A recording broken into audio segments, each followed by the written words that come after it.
మృత్యువు, మరణం. కొంతకాలం పాటు మనతో గడిపిన వ్యక్తి అకస్మాత్తుగా మనల్ని వదిలి వెళ్ళిపోతాడు.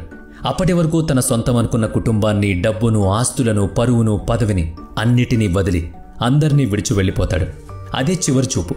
చాలామందికి మనిషి మరణించిన తర్వాత ఏం జరుగుతుంది అనే డౌట్ ఉంటుంది. అసలు మరణించాక ఆత్మ అనేది ఎక్కడికి వెళుతుంది? నిజంగా యముడొస్తాడా? యమలోకానికి వెళతామా? అసలు 13 రోజుల పాటు ఆత్మ ప్రయాణం ఎలా ఉంటుంది? ఇలాంటి ఇంట్రెస్టింగ్ విషయాలు ఈరోజు మీరు ఈ వీడియోలో చూడబోతున్నారు.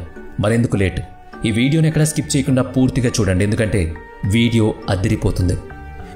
ఇప్పుడు మనం మరణం తర్వాత ఏంటి అనే టాపిక్లోకి వెళదాం. మన జీవితంలో ఇలాంటి భయంకరమైన సంఘటన చూసే ఉంటాం. మనకు బాగా దగ్గర వాళ్ళు, తెలిసిన వాళ్ళు ఎవరో ఒకరు చనిపోతూ ఉంటారు. అలాంటి సమయంలో డెడ్ బాడీని చూసి మనం భయపడుతూ ఉంటాం. అయితే అప్పటికే ఆత్మ ఆ బాడీ నుంచి వెళ్ళిపోతుంది. అయితే ఎప్పుడైతే ఆత్మ శరీరం నుంచి వేరవుతుందో అప్పుడు వెంటనే అది అక్కడి నుంచి వెళ్ళిపోదు. కొన్ని నిమిషాల పాటు అక్కడే ఉంటుందట. మళ్ళీ తిరిగి తన శరీరంలోకి వెళ్లేందుకు విశ్వ ప్రయత్నాలు చేస్తుందట. కానీ అది ఫలించక దూరంగా వెళ్లలేక ఆత్మ చాలా ఘోషిస్తుంది.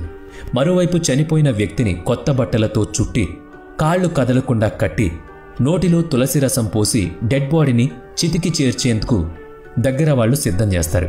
ఆ తర్వాత గంధపు చెక్కలపై లేదా మామూలు కట్టెలతో చితిని పేర్చి దహనం చేస్తారు. పూర్తిగా కాలేంత వరకు కుటుంబ సభ్యులైతే అక్కడ ఉండరు, కానీ కాటి కాపరి మాత్రం పూర్తిగా కాలేంత వరకు చూస్తాడు. దీన్నే మనం అంతిమ యాత్ర అని పిలుస్తాం. ఆ తర్వాత వరుసగా 13 రోజుల పాటు కార్యక్రమాలు నిర్వహిస్తాం. చివరి రోజైన 13వ రోజు పెద్ద కార్యం చేసి కాకులకు పిండం పెడతారు. అలా కాకులు ఆ పిండాన్ని తినడం వల్ల చనిపోయిన వారి ఆత్మ స్వర్గానికి వెళుతుందని నమ్ముతారు. ఇదిలా ఉంటే అసలు మరణం తర్వాత మనిషి ఆత్మ ఏమవుతుందో తెలుసుకుందాం. సాధారణంగా యముడు వచ్చి శరీరం నుంచి ఆత్మను వేరు చేస్తాడని, ఆ తర్వాత ఆత్మను తీసుకుని అతను పాపాలు చేస్తే నరకానికి, మంచి పనులు చేస్తే స్వర్గానికి పంపిస్తాడని, ఇదంతా సర్వసాధారణమని నమ్ముతారు. అయితే ఇక్కడ ఈ ఆత్మ ప్రయాణం 13 రోజుల పాటు కొనసాగుతుంది. ఈ 13 రోజులు ఆత్మ అడుగడుగున పరీక్షలు ఎదుర్కొంటూ ముందుకు వెళుతుంది. ఇది పురాణాలు చెబుతున్నాయి. కుటుంబ సభ్యులు 13వ రోజు పెద్ద కార్యం చేసిన తర్వాతే ఆ ఆత్మకు ముక్తి కలుగుతుందని అంటారు. మరికొన్ని పురాణాల ప్రకారం మరణం తర్వాత 3 గతులుంటాయి: ఉదర్వగతి, స్థిరగతి, అధోగతి. మొదటి గతిలో అంటే ఉదర్వగతిలో మనిషి పరలోకంలో విహరిస్తూ ఉంటాడు. ఎవరైతే మంచితనం, నీతి, నిజాయితీ, సహాయం చేసే గుణం వంటి లక్షణాలతో బతుకుతారో అలాంటి వారు ఈ గతికి చేరుకుంటారు. ఈ స్థితికి చేరిన వాళ్లకు దేవతల అనుగ్రహం దక్కడంతో పాటు మళ్లీ మనుషులుగా పుట్టే అవకాశం ఉంటుంది. అంటే మళ్లీ తన వాళ్లలో ఎవరొకరికి బిడ్డగా జన్మిస్తారు. అంటే ఒక మనిషి తాను చేసిన మంచి పనులను బట్టి ఏ లోకంలోకి వెళ్లి ఉండడు, తిరిగి మళ్లీ భూమిపైకి వచ్చేస్తాడని అర్థం. ఇక ఎవరైతే తప్పులు చేస్తూ ఉంటారో, అంటే అబద్ధాలు, నిజాయితీ లేకపోవడం, మోసాలు చేయడం, అక్రమ సంబంధాలు పెట్టుకోవడం, బాధ్యతలను విస్మరించి విచ్చలవిడిగా తిరగడం, తల్లిదండ్రులను చూడకపోవడం, ఇలాంటివన్నీ ఇలా ఇతరులను బాధ పెట్టేవి చేస్తారు. అలాంటి వాళ్లు అధోగతి స్థితిలోకి వెళతారు. ఆ తర్వాత వీళ్లు క్రిమికీటకాలుగా, నీటిలో చేపలుగా, కుక్కలు, పిల్లులు, జంతువులుగా పుడతారు. ఇదే స్థిరగతి. అయితే మనిషి చనిపోయాక ఆత్మ దేహం నుంచి వెళ్ళిపోయాక అది ఏ మార్గంలో వెళుతుంది అంటే అది కూడా జీవితకాలంలో చేసిన పనులపైనే ఆధారపడి ఉంటుంది. అవి ఎలాంటి మార్గాలంటే అందులో మొదటిది ఉత్పత్తి వినాశన మార్గం, రెండవది అర్చన మార్గం, మూడవది ధూమ మార్గం. అర్చన మార్గం విషయానికొస్తే ఈ దారి దేవలోకంలో సేవలు చేసుకునేందుకు వెళ్లే దారి. ధూమ మార్గం అనేది పెద్దవాళ్లకు సేవలు చేసుకునేందుకు వెళ్లే దారి. ఇక ఉత్పత్తి వినాశన మార్గం నరకానికి వెళ్లే దారి.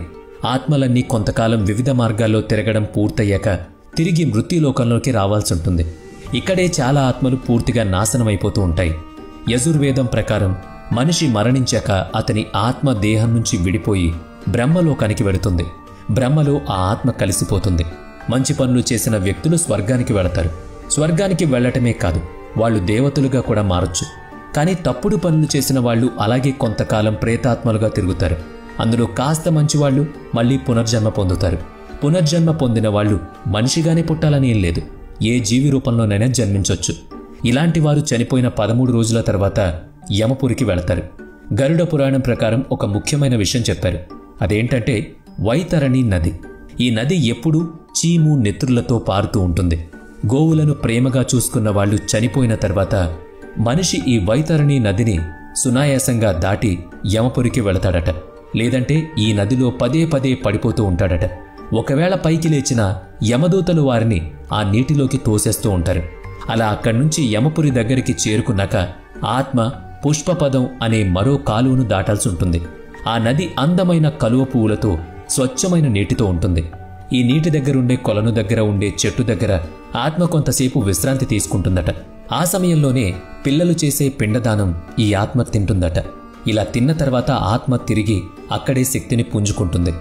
ఈ కొలను దాటిన తర్వాత యమలోకంలోకి అడుగు పెట్టాలంటే 4 ద్వారాలు కనిపిస్తూ ఉంటాయి. ఈ 4 ద్వారాలేంటంటే దక్షిణ వైపున్న ద్వారం నుంచి పావులను లోపలికి పంపుతారు.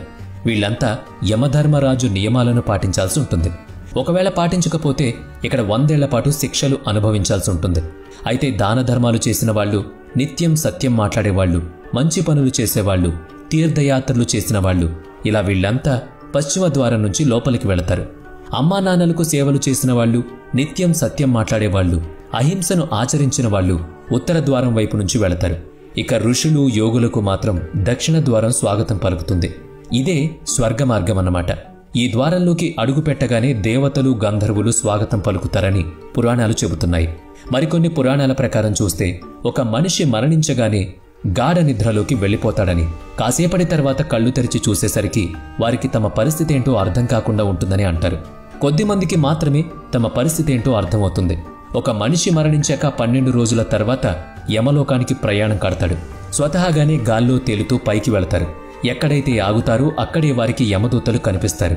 పైకి వెళ్లడానికి సహకరిస్తారు. ఒక మనిషి చేసిన పనులు, వారి తిథిని బట్టే వారి ఆత్మ ఎటువైపు పయనించాలనేది నిర్ధారణ అవుతుంది. పెద్దలు చెప్పే ఇలాంటి కొన్ని మాటలు చెవికెక్కించుకుంటే చాలు, మనిషి తన జీవితంలో తప్పులు చేయకుండా ఆగుతాడు. ప్రతి మనిషి, తల్లిదండ్రులు, గురువులు, పెద్దలు, దేవుళ్లకు భయపడితే పాపాలు చేయకుండా